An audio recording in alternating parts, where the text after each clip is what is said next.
Nightingale, the latest survival crafting game that is coming to PC, is going to be available very shortly, and in some cases, it might even be available where you're watching this at right now. But before we break that all down, welcome back. And if you're new to the channel, I am Oldhead Gaming. If you want to stay up on all the information from Nightingale, make sure you hit the subscribe button and turn on the notification bell for all Nightingale related videos, as the channel has become partnered with Nightingale and part of their creator program. We'll be able to bring you Twitch drops on our Twitch channel. The link will be in the description below, as well as keep you up to date on all the latest info. So let's start talking about things you need to know. As you can see, the Nightingale Twitch drop campaign begins at 12 p.m. Eastern Standard Time, which is the official launch in the US, or 9 a.m. Pacific Time, which, as you know, is the exact same time. And the campaign will run for a full week through February 27th at 12 p.m. Eastern Time. What you need to do to unlock. So the first thing you need to do, now I did try to do this earlier, so you're going to have to wait until the game is accessible. Link accounts, link your Steam or Epic account to your Twitch at playnightingale.com/Twitch drops. Watch streams, make sure you claim the items in the Twitch inventory, claim in-game, following the tutorial, claim your items in the game settings. So you need to make sure you complete the tutorial of game. So for 2 hours, you'll get the purple parasol umbrella. After 4 hours, you'll get the male outfit on the left. After 6 hours, you'll get the female outfit on the right. And then after 8 hours, you'll get one of my most favorite things I've ever seen, a dachshund in a top hat known as the Distinguished Puppy. Now, like any Twitch drop, you'll need to watch a channel that is able to do them. And there is a lot of us in the partner program who will have Twitch drops available starting tomorrow, running for the next week.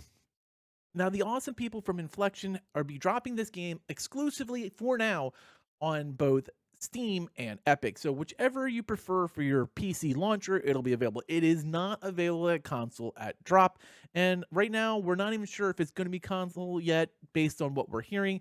So at this point, it's a PC exclusive. It's going to be in the same price point as both Palworld as well as Enshrouded, two other amazing survival games that have already dropped in 2024. And it's going to be that $29.99 price tag, which is actually really nice, affordable. It looks great. And we're going to talk about some of the pre-launch updates right now, so that way you were aware. Now, these did drop a couple of days ago, and we're going to make sure you're up to date on all the latest information.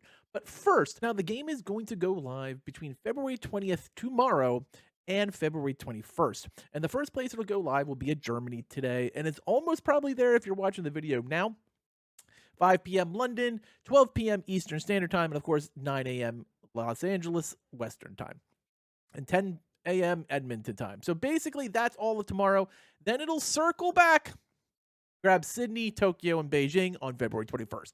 And that's when the game will go live in early access on Steam and Epic for all you people dying to jump into the realm. When it comes to the pre-launch information, let's take a look at it. And we have a little foreword from them.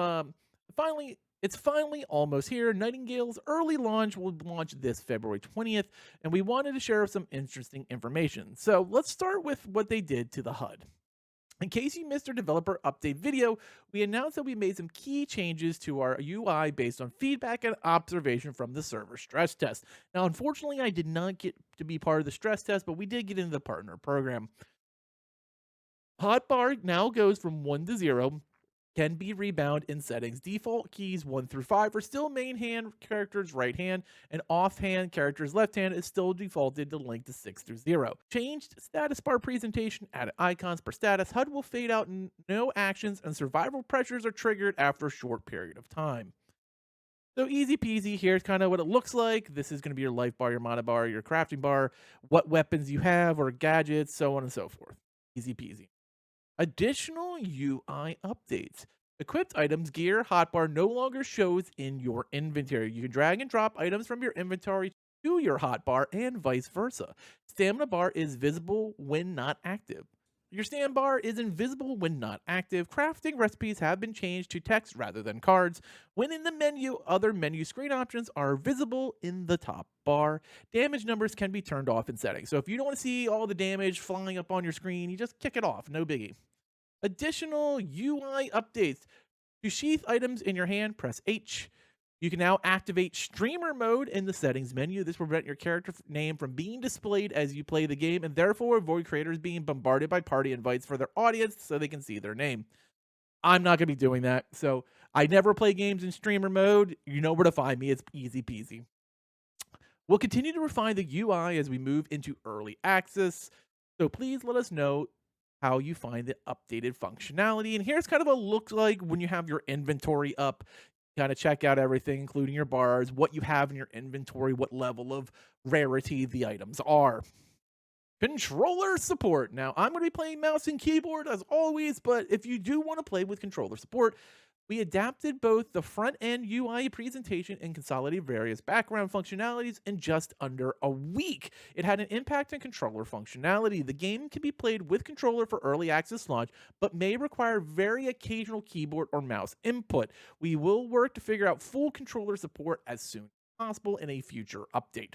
They've done a huge update to controller support in the last week. It looks like it's not 100% though. So just be aware that you might have to do one or two things with the mouse and keyboard. And they haven't really told us what that's going to be, but it's going to be fixed completely to have full controller support in a near update. While it's not in its final form, please feel free to provide feedback on it throughout early access. We've updated our accessibility page and store page front to reflect these changes. FSR3 removal. After reviewing crash data from the stress tests, a significant number of them seem to point to FSR3 integrations, whether or not users had the settings turned on. To ensure better stability, we have temporarily removed FSR3 from launch build and are working with various external and internal teams to see if we can implement it in a later FSR3 version in future updates. We've added an update to our performance expectation blog to reflect this change. For those who wish to use XESS or DLSS, these will still be available at launch. My graphics card is not good enough to really matter. Steam Deck. We've been getting a lot of questions regarding whether Steam Deck will be supported at launch. Technically, Nightingale can launch and be played on Steam Deck with caveats to controller support listed above, but we're not considering an official support at launch. This means we will not be providing customer support for Steam Deck issues at launch, as it's considered an unofficial platform at this time. We are, though, working on full Steam Deck support and will provide an update once the status is confirmed. If you have a Steam Deck, you're welcome to play Nightingale on it and provide feedback or bug reports. More details on how to do that coming soon. Please disclose that you're playing on a Steam Deck though, so it's easier for our team to recreate this internally. Other versions of Linux are also not officially supported at this time, and we're happy for you to report bugs with the details on those versions as you're experiencing issues. Just be specific that you are playing on a Linux version. Thank you to everyone who's played the game in any form up to now. We're excited to welcome even more of you into the realms in the coming weeks and involving game alongside of you throughout early access. Thank you, the Nightingale team, Inflexion Games. So that's what we kind of know is coming up, and there's kind of the quick and dirty of what to know going into tomorrow, when the game's going to drop, where you can get Twitch drops, what the Twitch drops are, and the last few things they've kind of modified from the server stress test just recently. Now, as if you are looking to play on Steam Deck, like it said, it is technically loadable, but it isn't officially covered as a Steam Deck game yet. So if there is some wonky problems, just make sure you report those as it's a Steam Deck issue, not just normally a bug with the game. And there you have it. We will be live with Nightingale tomorrow. We'll be playing a lot throughout the week, as it is a game that we are very, very excited for here on this channel. As always, thank you for watching, and later, mates.